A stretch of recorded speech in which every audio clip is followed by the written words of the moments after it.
Estamos en el estudio Henrich y Loyola con María de las Nieves Agesta, que es profesora, licenciada y doctora en Historia por la Universidad Nacional del Sur, magíster en Sociología de la Cultura y Análisis Cultural por el IDAES, que es de la Universidad Nacional de San Martín, es investigadora adjunta del CONICET, también integra el Centro de Estudios Regionales Profesor Félix Weinberg del Departamento de Humanidades y docente de Historia del Arte de la Universidad Nacional del Sur. Está presentando recién publicado Predicar la Palabra, Bibliotecas Populares de la Costa Sur Bonaerense en el Entre Siglos, editado por la editorial Edubim de la Universidad de Villa María, y recoge allí, bueno, muchos años de investigación respecto de las bibliotecas populares. Dice, buen día, primero te saludo. Hola, gracias por acercarte. No, gracias por invitarme. Una frase que tomaba allí de la introducción para vincularnos también con esta discusión del pasado y del presente, ¿no? Mientras escribo estas páginas, una vez más, la amenaza del desfinanciamiento se cierne sobre las bibliotecas populares argentinas y pone en riesgo su existencia. En este contexto, la historia se manifiesta tristemente actual y el trabajo del historiador se revela urgente y necesario. Sin duda, las preguntas del presente se imponen sobre la investigación y la guían, conduciéndola por algunos senderos y desviándola de otros. Vamos a recorrer algunos de ellos. Bueno.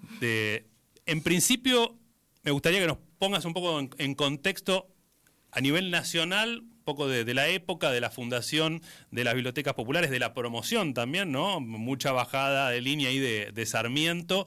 ¿Con qué ideas, con qué espíritu se promovían las bibliotecas populares? Bueno, en realidad esto como un segundo capítulo en la historia de las bibliotecas populares, porque el primer capítulo que lo ha trabajado Javier Planas, en realidad se refiere a ese momento fundacional en el que Sarmiento promueve la Ley 419, o sea, se sanciona durante su presidencia la Ley 419, que es la ley de creación de la Comisión Protectora de Bibliotecas Populares, después va a llamarse CONAVIP, en ese momento se llamaba así. Estamos hablando de 1870, contexto de construcción de la nación, del Estado, de creación de las instituciones. Y bueno, y Sarmiento viene con esta idea muy impregnada por su experiencia norteamericana, ¿no? Por lo que él observaba de la educación norteamericana, donde bibliotecas y escuelas eran como los dos grandes pilares del proyecto alfabetizador. Y entonces promueve esta ley para estimular la creación de bibliotecas populares en la Argentina. Esto es un punto interesante, porque diferencia el sistema bibliotecario argentino de otros sistemas bibliotecarios, incluso dentro de América Latina, ¿no? Podemos pensar en el caso de México, el caso de Brasil. En Argentina lo que se da es un sistema de bibliotecas populares que es protegido por el Estado, pero que no es encarado directamente por el Estado. En la propuesta de Sarmiento lo que se hace es confiar en la iniciativa de la sociedad civil, ¿no? En la formación de asociaciones civiles que creen y sostengan las bibliotecas y las gestionen, y el Estado lo que iba a hacer, iba a actuar como promotor y como entregaba subsidios para poder financiar el funcionamiento de las bibliotecas, siempre a través de un sistema de control, ¿no? De fiscalización de lo que iban haciendo. Esta experiencia sarmientina en realidad redunda en una explosión de bibliotecas que ven ahora la oportunidad de sostenerse en el tiempo. El problema de tener un proyecto de este tipo era, como pasa ahora con todos los proyectos de las asociaciones, era poder sostenerlo realmente en el tiempo. Entonces los subsidios le daban una cierta seguridad financiera para poder gestionar las bibliotecas. A los 6 años esa ley deja de estar en funcionamiento. Estamos en contexto también de una crisis internacional. 1876 redunda en las finanzas públicas y por lo tanto en el sistema de subsidios. Claro. Porque, digamos, ¿no? El sistema de subsidios tiene el problema que es discrecional. A diferencia de un ítem en un presupuesto estatal que se puede debatir cuánto va a representar en el presupuesto total, pero que está fijo como una salida del Estado, bueno, acá esto se va gestionando año a año.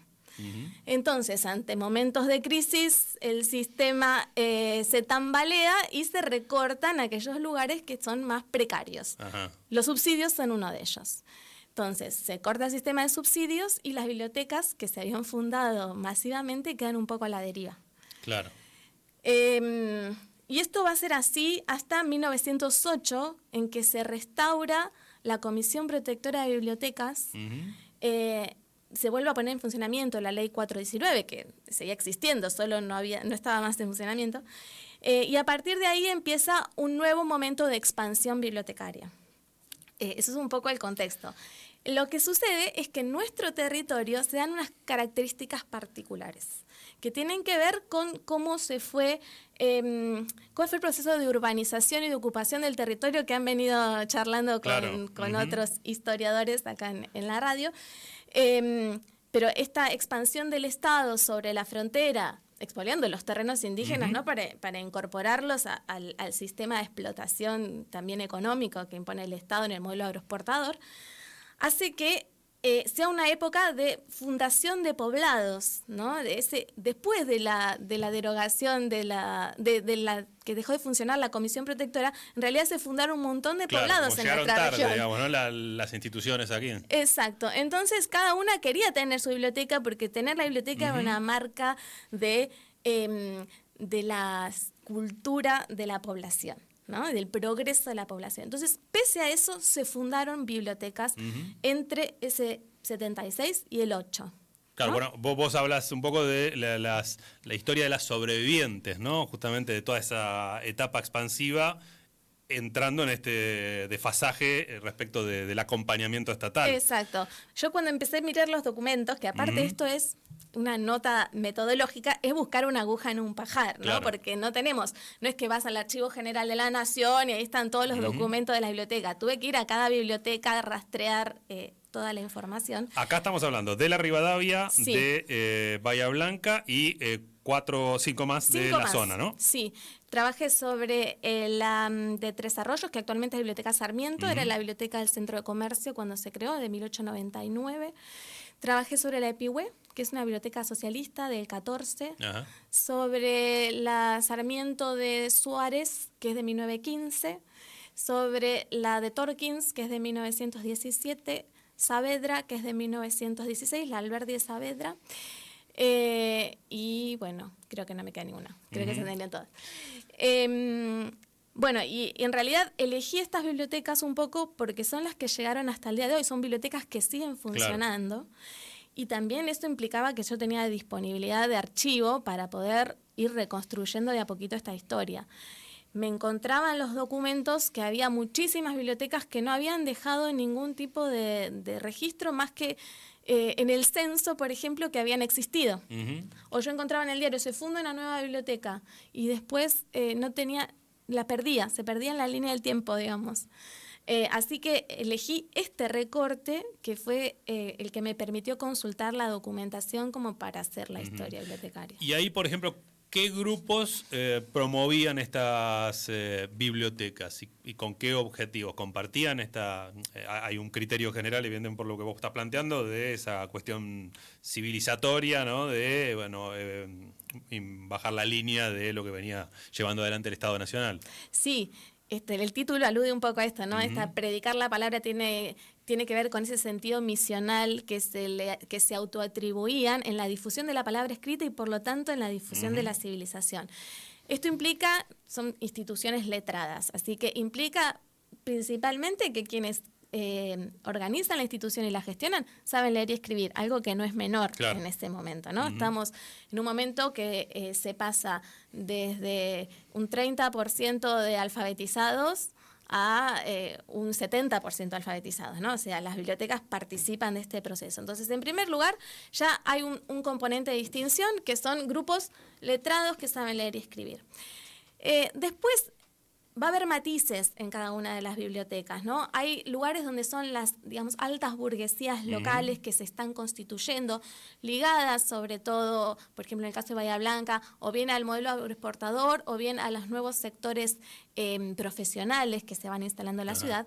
Pero hay otros lugares donde tienen un perfil más popular, digamos, ¿no? Mi primer capítulo se llamaba del peluquero al juez, ¿no? Porque en algunos casos lo que encuentro son pequeñas burguesías urbanas, peluqueros, sastres, comerciantes. Los comerciantes también son muy activos en la fundación de bibliotecas. La de Tres Arroyos, por ejemplo, ¿no? La de Tres Arroyos al principio es exclusivamente de comerciantes. Y esto tiene que ver con que las bibliotecas son un fenómeno ante todo urbano. ¿no? O sea, atraen lectores de las zonas rurales, pero se asientan en los núcleos urbanos. Y son esas burguesías altas o bajas de las ciudades las que van sosteniendo los proyectos. Hay el planteo de la biblioteca popular en ese sentido. ¿El popular a qué hace referencia? Bueno, entraste ahí en un tema álgido de debate, porque en México me decían, nosotros también tenemos bibliotecas populares. Yo decía, sí, pero no son las mismas bibliotecas populares. Porque normalmente lo popular se asocia al público al que está apelando, ¿no?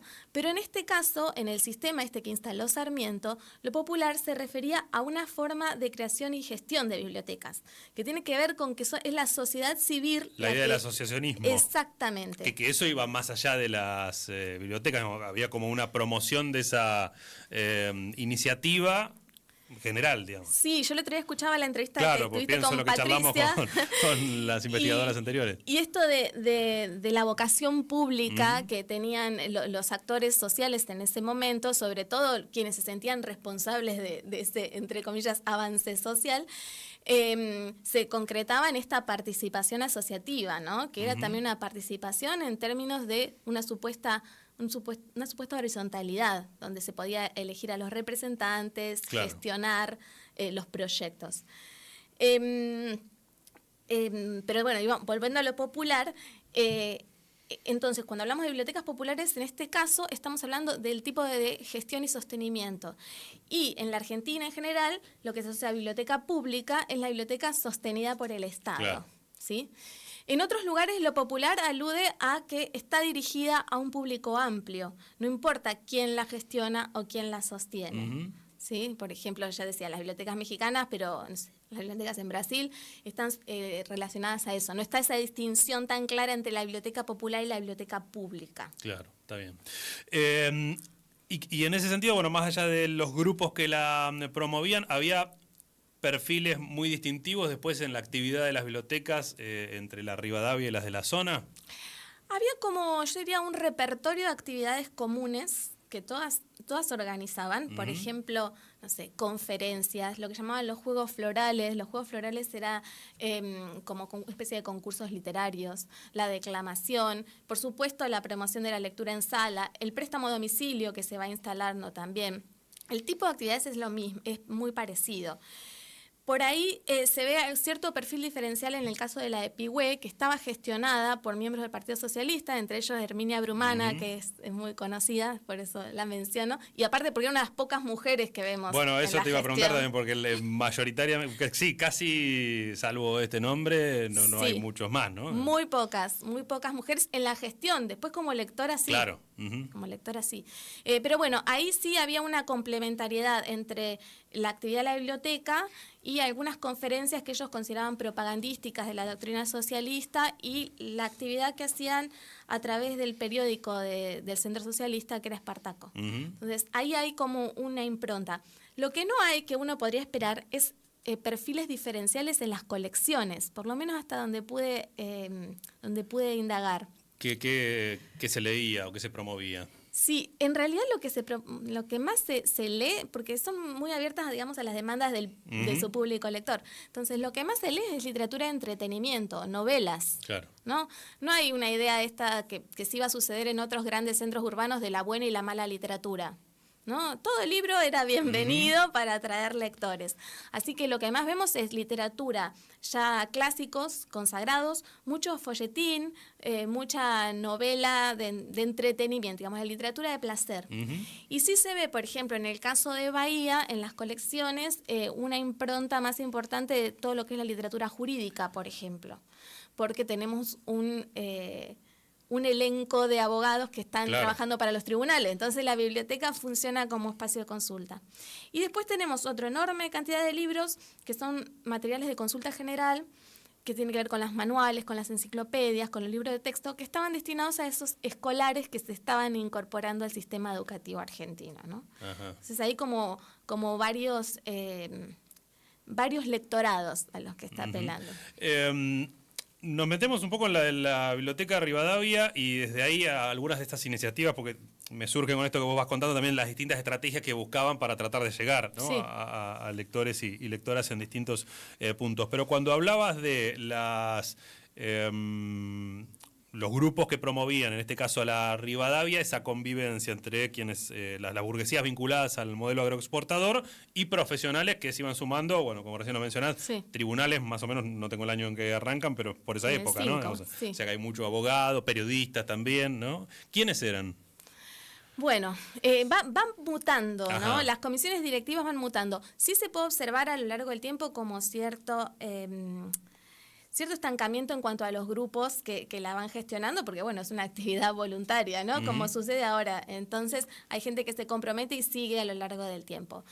Tenemos la gran figura en los primeros tiempos es sin duda la de Luis Caronti, ¿no? Que fue un gran promotor de la biblioteca, no solo que estuvo vinculado a su fundación junto con el Liceo Casanova, ¿no? Nuestras calles, claro. Sino que además estuvo muy vinculado después con el sostenimiento de la biblioteca a través de la gestión, mientras era diputado, de la gestión de subsidios especiales, de la gestión del terreno a partir del cual se construyó el edificio que hoy tiene la biblioteca. Además, donó parte de su herencia, la mitad de su herencia fue a parar a la Biblioteca Rivadavia, o sea que con eso se pudo hacer ese hermoso edificio que tenemos, o sea que es una figura clave. Y bueno, y la prueba está en que después la biblioteca organizó la erección del monumento en la plaza. Claro. ¿No? Después tenemos algunas figuras, en un momento como que los abogados van a ir acaparando un poco la dirección de la biblioteca, porque bueno, eran dentro de los profesionales los más vinculados en general a las letras, también vinculados al mundo del periodismo. Así que vamos a tener figuras claves como Banville, como el caso después de Francisco Cervini, que se va a prolongar mucho más allá del periodo que yo trabajo. Y de Bartolomé Ronco, que además es un gestor de bibliotecas más allá de Bahía Blanca, porque después se mudó a Azul y allá también creó la Biblioteca Popular, ¿no? Que se llama Bartolomé Ronco, de hecho. Es decir, que lo vamos a tener por distintos lugares. ¿Y él que era abogado también? Abogado, todos abogados. Y bueno, y esto le va a dar una impronta también particular a las colecciones, como yo te decía, ¿no? Que cuando se haga la lista de qué se quiere comprar, para qué, se va a tener en cuenta este público letrado, que es del 5, en realidad es del 2, pero el 5 se crea los tribunales Costa Sud, ya está sentado en la ciudad. Y en esa creación del público lector, ¿qué resultados tenían en esos primeros años? Mira, es muy difícil medirlos, los resultados, porque hay una cosa que yo comento en el libro citando a un investigador británico que es no necesariamente aquellos que pueden leer, leen, ¿no? Entonces, por un lado, si yo tengo los datos de alfabetización, son extremadamente auspiciosos, igual que lo de la escolarización, ¿no? Crece exponencialmente. Ahora, no sabemos si todas esas personas concurrían a la biblioteca porque no tenemos registros de lectores. Tengo el número de socios no varía tanto, está entre 100 y 300. No es un gran número en proporción a la población, ¿no? No, pero hay que tener en cuenta que no solamente los socios leían, sino que la biblioteca estaba abierta para que la gente fuera a leer y después van a crear también, ya en la década del 10, un sistema de abonados. Vos no eras socio, pero te podías pagar un abono más económico para poder sacar libros. ¿Qué libros? De una colección especial que en general eran novelas, libros de entretenimiento. Entonces, en realidad es difícil de saber exactamente qué cantidad de personas las que leían. Y ahí había iniciativas para vincularse con algunos sectores barriales también, ¿no? Sí, hubo un proyecto con el centro Fiat Lux en Villa Mitre para crear una suerte de sucursal de la Biblioteca Rivadavia. Y después lo otro que implementó la biblioteca es bibliotecas ambulantes, que era también una cosa que venía del modelo norteamericano, porque ¿por qué se mira tanto a Estados Unidos? O sea, acá hubo una salvedad, porque tienen un enorme territorio con amplias zonas rurales, grandes distancias, y entonces se piensa que algunas de las soluciones que se implementan allá pueden servir para nuestro territorio. Una es esta, las grandes distancias. Bueno, ¿cómo se puede solucionar? Bibliotecas ambulantes. Y la Biblioteca Rivadavia lo hace. crean unos cajones enormes que todavía se pueden ver, el que quiera ir a la biblioteca están. Y ahí se ponía una colección de libros que se iba rotando por las escuelas, por distintos lugares, se dejaba un tiempo. La gente podía extraer los libros, llevárselos a su casa, leerlos y devolverlos. Y después cambiaba de lugar. ¿Y había quien le pijoteaba a sacar los libros? Porque vi una cita que vos ponés de Sarmiento, esto te imagino que hablaba de las bibliotecas en general, ¿no? Pero decía, las bibliotecas populares han de ser públicamente administradas y sus libros prestados a sus lectores para llevarlos a sus casas. Único lugar donde leemos, pues es quimera que nadie ha pretendido hacer realidad el que los vecinos, el niño, la joven, salgan de sus casas a sentarse en bancos helados y duros a horas determinadas por leer un libro. El libro en la habitación doméstica es una esponja que embebe los momentos perdidos, echado como por accidente sobre una mesa. Es otras veces antídoto contra el fastidio y cerca de la cama un narcótico o un estimulante contra el sueño. Así es. En realidad lo que pasa es que Sarmiento está debatiendo. Sarmiento sabemos que era un gran polemista y cuando escribía debatía con otra gente. Y uno de los debates que estaba en ese momento era si había que no permitir a la gente que llevara los libros a domicilio. O tenía que ir a la biblioteca a leer, ¿no? Las bibliotecas, siempre atravesadas por esta cuestión de esta tensión entre conservar y difundir, tenían miedo que la gente no le devolviera los libros, que se los rompieran, y eran unos libros muy difícilmente adquiridos. Entonces, muchos no dejaban que los libros circularan por fuera de las salas y tenías que ir a hacer lectura en sala. Lo que dice Sarmiento es: nadie se va a ir a leer una novela a la sala de biblioteca, o muy pocas personas. Entonces, él era un ferviente promotor del préstamo a domicilio. Y en las bibliotecas de acá del sudeste esto funcionó así. Hubo préstamo a domicilio, excepto en algunos momentos puntuales donde hubo grandes destrozos y dijeron, cerramos por un tiempo. Pero si no, se promovía el préstamo a domicilio más que nada porque tenían locales muy chiquititos también. Entonces, la gente no podía ir a instalarse a leer en la biblioteca, aunque quisiera. Claro. Entonces, el préstamo a domicilio acá funcionó bastante tempranamente. Y también, también se prestaba a sectores rurales, ¿no? Había figuras de transeúntes para los que pasaban por la ciudad, querían llevarse el libro y después lo podían mandar por algún transporte.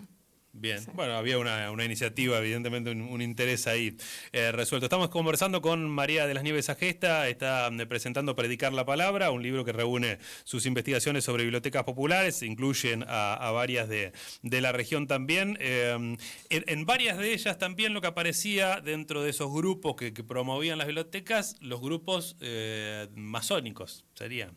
Sí. ¿Qué se sabe al respecto? Los masones son todo un tema. En realidad toda la zona tiene varias logias, o sea, hay una gran actividad masónica en la zona de Tres Arroyos, incluso hicieron una famosa fuente que le dicen la logia, le decían la logia, así que imagínate. Pero bueno, tenían mucha actividad en la zona y están muy vinculados a todo lo que es el libre pensamiento, ¿no? Las ideas liberales que daban una importancia central a esta cuestión de la iluminación a través de la cultura impresa, ¿no?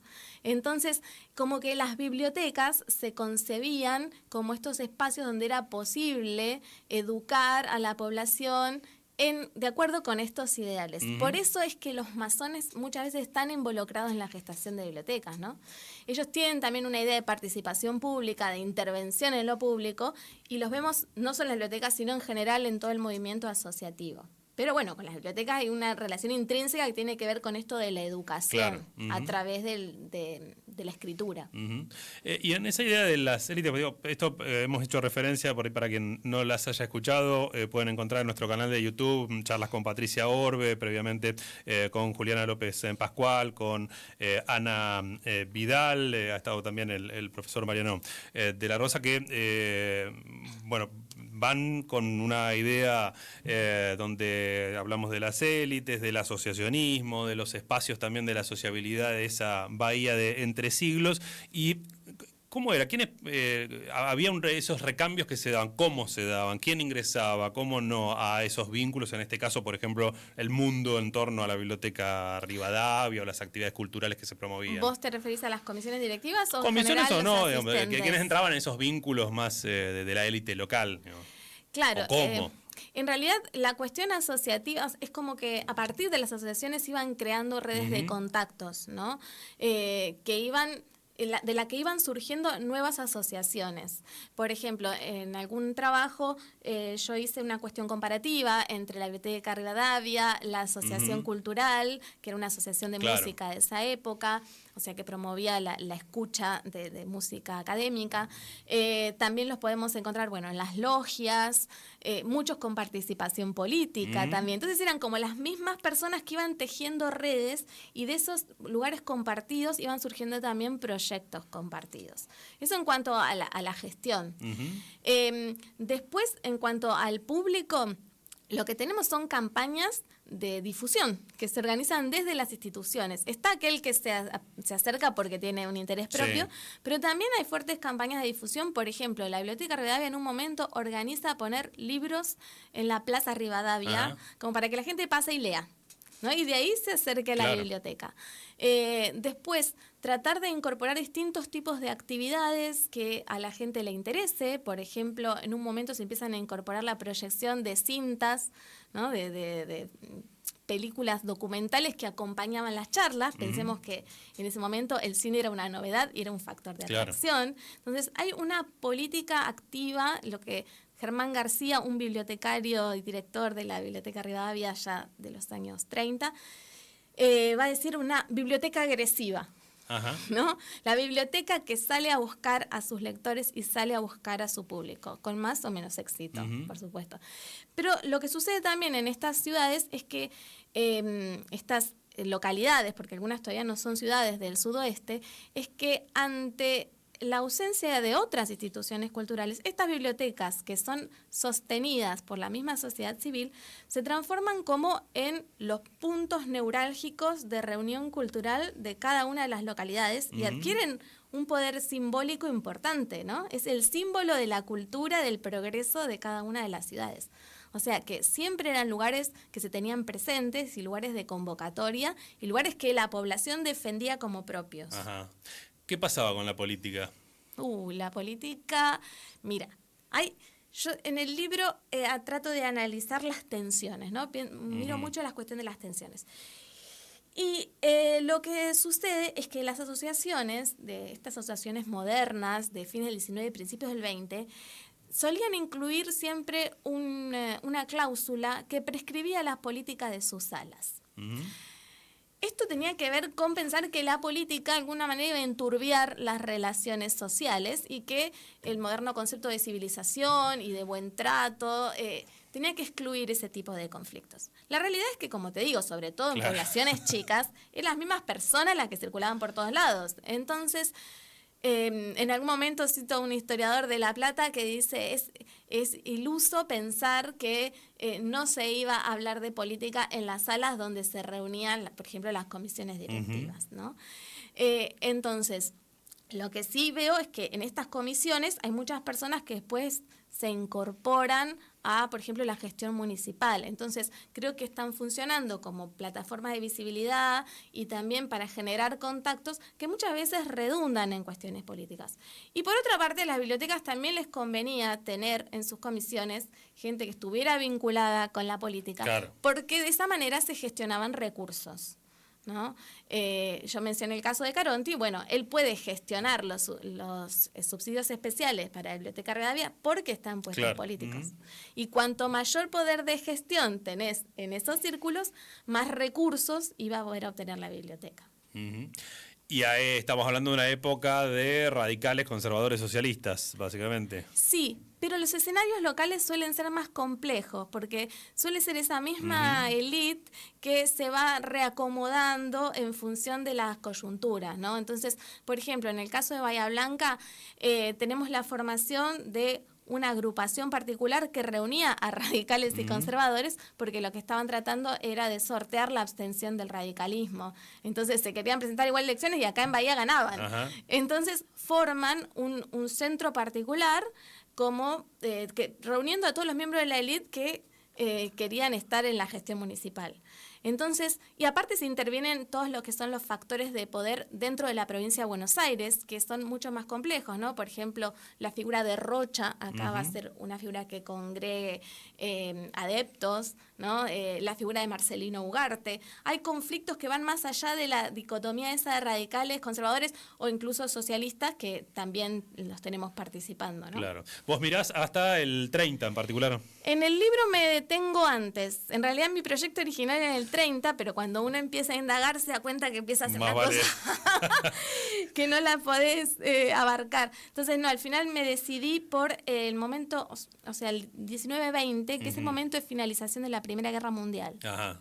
Que ahí yo veo, por un lado, una injerencia mayor que va adquiriendo la Comisión Protectora de la mano de la recuperación de las finanzas públicas posteriormente a la Primera Guerra. Claro. Sí. ¿Y ahí el Estado cuánto intervenía, digamos, cuando ya se vuelve a retomar los subsidios, la ley, la aplicación y demás? ¿Era un vínculo de entrega de subsidio y, no sé, algún tipo de rendición, o había una intervención mayor en qué promovían esas bibliotecas? Hay muchas tensiones entre las bibliotecas y la Comisión Protectora, porque estamos pensando en asociaciones que están acostumbradas a autogestionarse, claro, a tomar sus propias decisiones, y de repente venía la Comisión Protectora que sí, les daba un subsidio, pero a cambio exigía, por ejemplo, que se hicieran rendiciones de cuentas, que se informaran los cambios de comisión. Entonces, en muchos casos vemos como reticencia de las bibliotecas a cumplir con esas normativas que veían como una suerte de injerencia del Estado sobre sus cuestiones privadas, ¿no? Entonces, lo que pretendían es que se les diera el subsidio y después que las dejaran gestionar. Por otra parte, tenemos en realidad todavía una comisión protectora que se está constituyendo, proceso de burocratización del Estado, y tampoco tiene tanto personal para mandar a inspeccionar todas las bibliotecas que estaban distribuidas por la provincia. Entonces, quedaba una suerte de zona gris del control estatal. Esto con el tiempo va a ir cambiando, sobre todo en los 20, que es donde yo corto en este caso, porque al tener más fondos va a poder gestionar mejor las inspecciones, y aparte porque va a haber un proceso de normalización, ¿no? O sea, se van a ir acostumbrando las bibliotecas a rendir cuentas, a cómo tienen que presentar los formularios. Es todo un proceso de aprendizaje del hacer biblioteca en el contexto. Pero más que nada administrativo, pública, digamos, ese vínculo. Administrativo. Y en ese momento el tema de lo que establecía la ley de Sarmiento era que cada biblioteca remitía a la Comisión Protectora lo que hubiera recaudado en concepto de cuotas, y lo que hacía la comisión era duplicar ese monto para la compra de libros. Y la comisión se encargaba ella de comprar los libros, pero a partir de las listas que confeccionaban las mismas bibliotecas, ¿no? Ese era el sistema. Lo aclaro porque ahora no es así. Ahora lo que hacen es darle darle un 50% de descuento a las bibliotecas, y las bibliotecas van y compran directamente el material. Claro. En ese momento no. La comisión era una intermediaria, digamos, entre el mundo de las editoriales y de las librerías y las bibliotecas. Y las bibliotecas lo que hacían eran listas de libros que les interesaba tener. Claro. Y ahí había disputas donde lo compraban, ¿no? Quiénes eran los proveedores, otro tipo de rencillas. Y claro, los grandes beneficiados, porque digamos la biblioteca se inserta en un gran mundo del libro que incluye editoriales, librerías, imprentas. Los grandes beneficiados eran las grandes librerías de la capital, que eran las que ofrecían mejor precio, porque esto iba como una comparación de presupuestos, ¿no? Una especie de licitación. Ofrecían mejores precios, tenían mayor disponibilidad de obras, podían importar libros, ¿no? Se traían muchos libros, sobre todo de España. Y bueno, las librerías locales no podían competir con eso, ¿no? Claro. Cuando cambia el sistema, se puede favorecer a las librerías locales por la compra directa de las bibliotecas. Bueno, dará para otra charla también lo de librerías locales, revistas culturales, ¿no? Que has investigado también, es interesante retomar.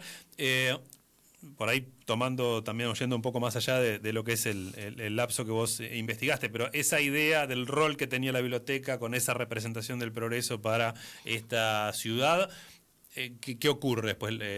¿Cumple con esa función? ¿Cambia en algún momento a partir también de la composición de sus direcciones y demás? Sí, la biblioteca sigue constituyéndose como un punto simbólico importante en las ciudades, ¿no? Creo que subsiste eso hasta el día de hoy. siguen siendo los centros culturales importantes para las localidades. Sí, bueno, durante los 40, los 50, los 60, algo que está estudiando Juliana también, López Pascual, sí hay un gran despegue que tiene que ver con otro tipo de ingresos de fondos, claro, por ejemplo, de las fundaciones y los organismos internacionales, ¿no? O sea, desde el 49 una política activa de la UNESCO, de fundaciones como Ford, como Rockefeller, para fomentar la creación y el sostenimiento de bibliotecas públicas en distintos lugares del mundo, entre ellos América Latina. Y bueno, y incluso los bibliotecarios acá de Bahía, participan de estos circuitos internacionales y obtienen fondos que hacen que los acervos crezcan de una manera que hasta ese momento no habían podido crecer. Y también sucede una ampliación del público en relación con el aumento de la educación media y de la educación superior. En el caso puntual de Bahía Blanca, con la fundación de la universidad, claro, ¿no? Que es un caudal de lectores importante. En los últimos años lo que ha pasado es que se ha surgido una merma tal vez de la participación que tiene que ver también con cierto cuestionamiento de la legitimidad de la cultura letrada, me parece a mí. Esto ya es una opinión que, bueno, redunda en las instituciones de la cultura letrada. Entonces, las bibliotecas lo que están tratando de hacer, en general, es diversificar el tipo de actividades para atraer a ese público que venga por, no sé, los relatos de cuentos, pero se quede también a mirar el material de lectura, ¿no? Y las bibliotecas que tenemos hoy en la ciudad, englobadas dentro de las bibliotecas populares, más allá de la Rivadavia, ¿se inscriben en esta historia o son otra lógica? Sí, yo no las abordé. En realidad hay un enorme campo de bibliotecas, sobre todo las bibliotecas de las agrupaciones sindicales. Por ejemplo, ahora en el Ferro White encontré la biblioteca del Sindicato de la Fraternidad, que claro, es una cosa divina para analizar. O sea, hay un enorme campo de bibliotecas.